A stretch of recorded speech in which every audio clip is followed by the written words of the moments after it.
از زندان کردن ها و بازداشت ها تا قتل ها و کشتار ها بدون محکمه، بدون قضا، تا دستگیری بانوان و دخترها که ناموس سرزمین ما هستند. یا گفته بود که میرن دخترها را بندی میکنن و مردم ها را میکشن. کی باعثش شده؟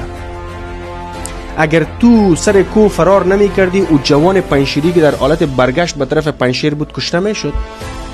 تو قاتل هستی، دست تو در خون آغشته شده. احمد مسعود، تو یک قاتل هستی. طالبان دخترها را گرفته باشه، زده باشه، کشته باشه، هر چیزی که تو اتهام بسته میکنی، تو باعث شدی به خاطر که این پیام اولت از یاد ما نمیره.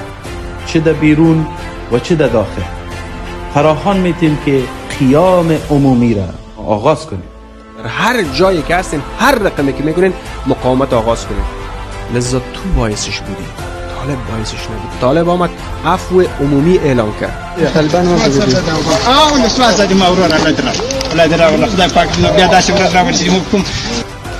طالب دشمن خدا که در سنگر استاد بود در بغل گرفته. اونو طالب است، اونو دیگه هم دشمن بود، دشمن. اما عفو عمومی شد. امیرالمومنین عفو عمومی کرد. چرا اینا را نکشت؟ هر کسی که به صدای تو رفت در کو در سرکا لندغه را برآمد بدبخت شد. تو مردم بدبخت ساخت و ما نمیگذاریم که در مقابل وطن ما یک کسی بیای بگه والا می تاپه بچه قهرمان ملی خورده شد، تو بیایی بالای مردم کارا را کنی.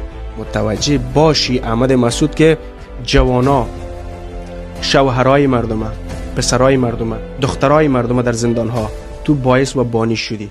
دست بکش احمد مسعود، دست بکش. بچیم برو در جایی که چکر بزن، عیش و نوش تا که از زندگیت لذت ببر. خلاص به خلاص.